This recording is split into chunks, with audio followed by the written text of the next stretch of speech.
And let's just do a quick example of computing differentials. And I don't want to run out of time, so we're going to do the easier of the equations.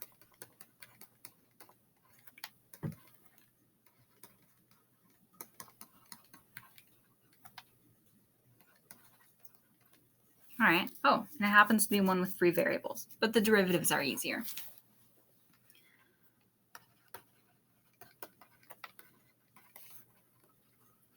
So real quick, we're going to calculate the differential, and then we'll use that for an approximation.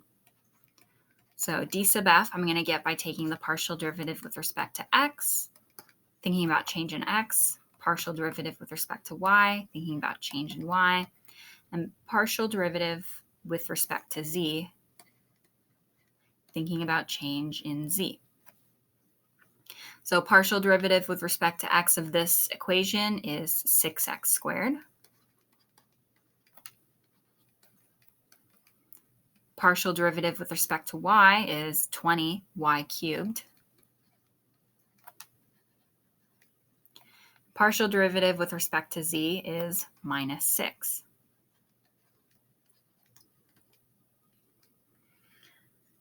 So that would just be the answer. If I had to find the differential, it's this thing.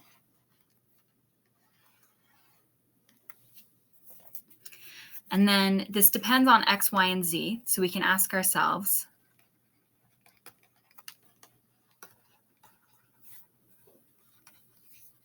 what is the differential at the point? Let's see, we'll do 2, 1, 7, I guess. And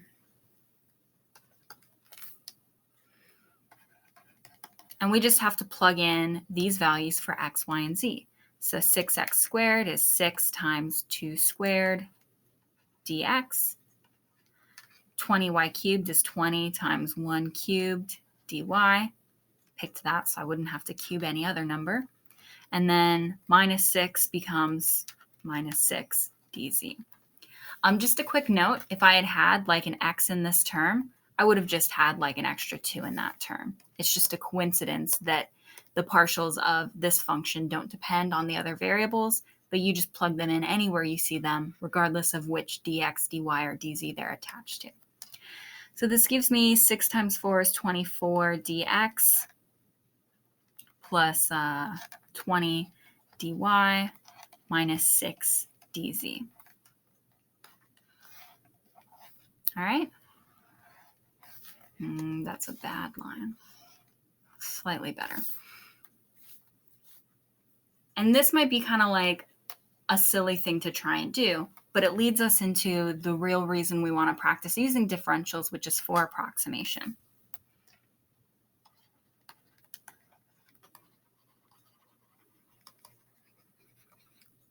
So let's say we wanted to approximate 1.8, 0.9, and 7.2. So if we wanted to go ahead and plug in 2 times 1.8 cubed plus 5 times 0.9 to the 4th minus 6 times 7.2, we could go ahead and do that. But it would not be pleasant. So instead, we're going to try to approximate 1.8, 0.9, 7.2. And the way we're going to do that is by saying that the change in f between these 2 points is going to be given by this quantity, about. So how much f changes is given by 24 times delta x plus 20 times delta y minus 6 times delta z. So 24 times 2 minus 1.8 plus 20 times 1 minus 0.9 minus 6 times 7 minus 7.2. So that's 24 times 0.2 plus 20 times 0.1 minus 6 times minus 0.2. So real quick, that's going to give us 4.8 plus 2 plus 1.2. So that's 5, 6, 7, 8. 8. 4.8 plus 0.2 is 5, plus 1 is 6, plus 2 is 8. Something could have gone wrong there. That's all arithmetic, which is not my specialty. So that's how much f changes from 217 to 1.8, 0.9, 7.2.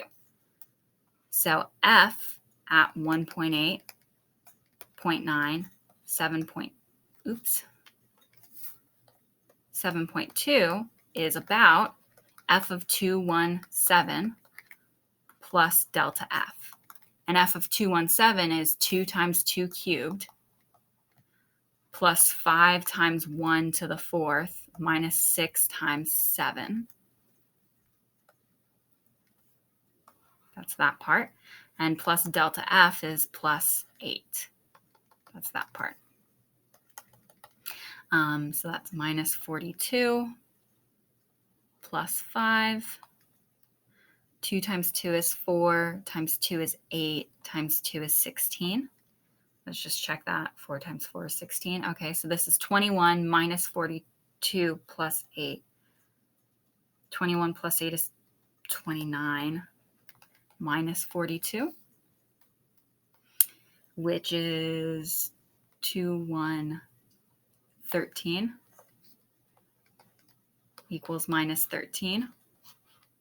I think that's about what I'm going to get at that point. And so that's an example of using a differential as an approximation. I can pull up a calculator real quick and make sure I did that last part right. 16 plus 5 minus 42 plus 8. Yep, minus 13. And so that's our approximation of f at that point. I'll write it right here. F of 1.8, 0.9, 7.2 is approximately 13, is what we found here. And remember that this approximation is built off of the tangent plane. So even though it feels kind of far removed from the tangent plane, we're basically saying right here that what we first calculated was how much f here differed from f here. And then we said adding those things together told us about what f here would be, instead of calculating it from the surface. And you can see here that it's a little bit more convenient what we did, taking 0.9 to the 4th, but the real benefit to this approach does come from things that aren't done on paper.